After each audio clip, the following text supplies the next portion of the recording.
And now in a This Week exclusive, Congressman Paul Ryan joins us from Janesville, Wisconsin. Congressman Ryan, thanks for coming to the show.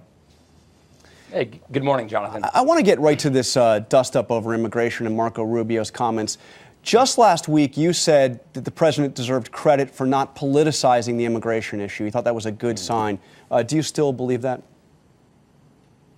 Actually, I don't, and I really don't enjoy saying this. I did think that his words were measured and productive in the State of the Union, but putting this, leaking this out, does set things in the wrong direction. Look, the question that we always have to ask ourselves, particularly with this White House, is the president looking for a partisan advantage, or is he looking for a bipartisan law?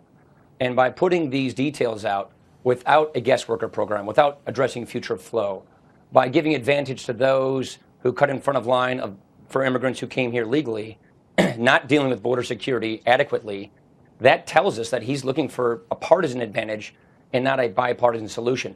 There are groups in the House and the Senate working together to get this done, and when he does things like this, it makes that much more difficult to do that. And that's why I think this particular move, very counterproductive.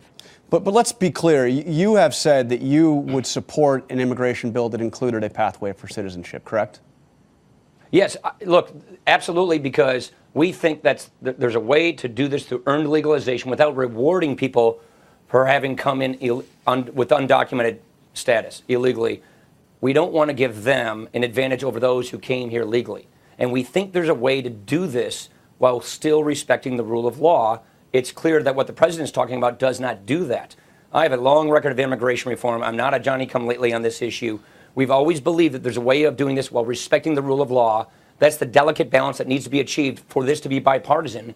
And the president, on most of these issues, and this one now, like the others, seems to be looking for a partisan advantage and not bringing the parties together. Well, let's get to the biggest other issue out there right now, which is these automatic spending cuts. You've been pretty clear. You've predicted for some time that you think that this so-called sequester is going to happen. Let me ask you this. Congress is now on recess for 10 days. The president is playing golf in Florida this weekend. Is there really any effort underway to try to avert these cuts right now? Are you even trying? Well, there have been from the House Republicans. Let's take a step back. Don't forget, it's the president who proposed this sequester. It's the president who designed this sequester. It's the House Republicans who twice passed legislation replacing the sequester with smarter cuts in other areas of government. Okay, the Senate hasn't passed a bill to replace the sequester. The president gave a speech showing that he'd like to replace it, but he hasn't put any details out there. So that is why I conclude I believe it's going to take place. But take a step back. We're here because the president, back in the last session of Congress, refused to cut spending in any place. And therefore, we've wound up with a sequester. But Congressman, I've heard you say this, and this has been a talking point for Republicans for a long time. This was the president's idea, on and on and on. But let's look at your own words. What you said right after the law putting this in place was passed in August of 2011. These are your words. You said, what conservatives like me have been fighting for years are statutory caps on spending, literally legal caps in law that say government agencies cannot spend over a set amount of money. And if they breach that amount across the board, sequester comes in to cut that spending. You can't turn it off without a supermajority. We got that into law. Now, it sounds to me like if you weren't taking credit for the idea of the sequester, you were certainly suggesting it was a good idea. So those are the budget caps on discretionary spending. Those occurred. We want those. Everybody wants budget caps. The sequester that we're talking about now was backing up the super committee. Remember, the super committee, in addition to those caps, was supposed to come up with $1.2 trillion in savings. The Republicans in the super committee offered even higher revenues in exchange for spending cuts as part of that. It was rejected by the president and the Democrats. So no resolution occurred, and therefore the sequester is occurring. And what we've always said is let's cut spending in smarter ways to replace this sequester. We passed 2 bills doing that, and we've heard nothing in response from the Senate Democrats or the president. They haven't passed anything. The point I'm trying to say is when you have no budget passing the Senate for 4 years, when the president is going to be about a month late in proposing his budget, there's no leadership on the other side of the aisle, and therefore no agreement. Now wait a minute. 2 points. First of all, actually, House Republicans have not acted in this Congress. You know what you did in the last Congress? Those bills are dead. No, that's right. In this Congress. So why haven't you even tried to pass it? In December, we passed it again. That's right. Okay, so now we have. Say that again.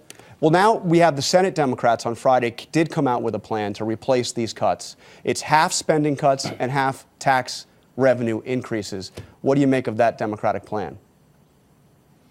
Well, first of all, I'd be curious to see if they could actually pass that, number one. Number two, the president got his tax increases last year. He got those higher revenues. He was able to tax higher income individuals.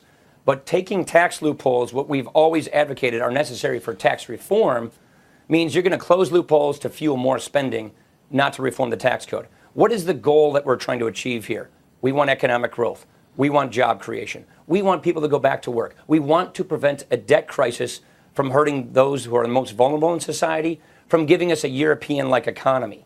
In order to do that, you've got to get the debt and deficit under control, and you've got to grow the economy. So if you take tax loopholes to fuel more spending, which is what they're proposing, then you are preventing tax reform, which we think is necessary to end crony capitalism and to grow the economy. So very quickly, though, so that's why we think you need to cut spending to pay for this. But your bottom line...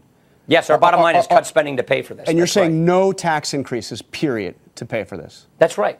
Okay. Yes, that's right, because revenues, loopholes are necessary for tax reform. So if you take them for spending, you're blocking tax reform, and you're really not getting the deficit under control. Okay, now, the next big thing here is the Speaker has said you were going to come out with a balanced budget. It's going to balance the budget in 10 years. Your last budget didn't balance until well after 2030, so this is a big new step. Some in your own party are a little worried about this. Mike Simpson, Republican congressman from Idaho, said, "We are saying 10-year balance. That's tougher than the last Ryan budget. There could be a significant number of Republicans that say, I'm not going there because it would be too dramatic." How are you going to balance the budget in 10 years? What further are you going to cut that you didn't last time? Well, we'll show you when we finish writing the budget. We haven't literally finished writing it. We just begun because we just now got our baseline. So I can't answer the question since it's not a complete task, but I'm very comfortable with the fact that we will pass this. I'm very comfortable with the fact that we will produce a budget that balances. Our last budget balanced. It just balanced a little later. This one will balance on time because we have new numbers to work with from the Congressional Budget Office that I think will make it easier for us to balance. And look, the point also is this. We're producing a budget. We're going to be passing a budget. The Senate hasn't passed a budget for 4 years. The president has never proposed, ever, to ever balance the budget. That's wrong. The reason we want to do this is not simply to make numbers add up. We want to prevent a debt crisis. We want to grow the economy. We want to get people going back to work in society. And if we have a debt crisis, that is bad for our economy today. Okay, and let's never forget, we're robbing from future generations. We've got to address that. We're almost out of time. I got to ask you about this new effort from Karl Rove to weed out what he's calling problem candidates in Republican primaries. One conservative talk radio host said of this effort, "We are now at the point where you are almost better off in the Republican Party being endorsed by Barack Obama than Karl Rove. He is the reverse Midas." Now, I might note, by the way, that Karl Rove has recently called you one of the most remarkable political talents in America. But putting that aside, do you think this is a good thing or a bad thing to have a big Washington power broker trying to get in there and meddle in Republican primaries? You know what, Jonathan? I don't even pay attention to this stuff. I'm too busy trying to do my job. I'm too busy trying to put together a budget that balances to grow the economy, to create opportunity, to get bipartisan immigration reform.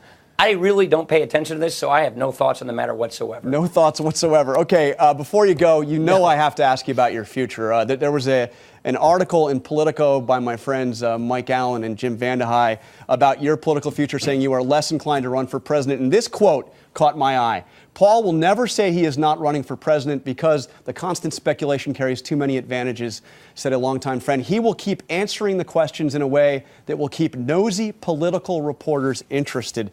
Now, Congressman, at risk of being a nosy political reporter here, is it true? Are you considerably less likely now to run for president in 2016? Actually, Jonathan, you've known me a long time. And the one thing you know about me is I don't play that game. I don't talk like that.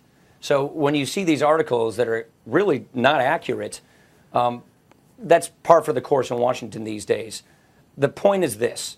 I think the most important thing for me to do is do my job, representing the 1st District of Wisconsin, trying to prevent a debt crisis, helping get a solution to the economy, to jobs, to getting our deficit and debt under control. That, to me, is my first priority. That's what I'm focused on. Will I or won't I? I don't know. I literally do not know the answer to these questions about what is the best role for me to play to fix these problems for our country in the future. The point is, I don't know the answer because I'm just not putting a great deal of thought into it. I'm not foreclosing any opportunity. I may or I may not. I just don't know, because right now, we just had an election. We've got jobs to do. What bothers me is this permanent campaign the president has us in.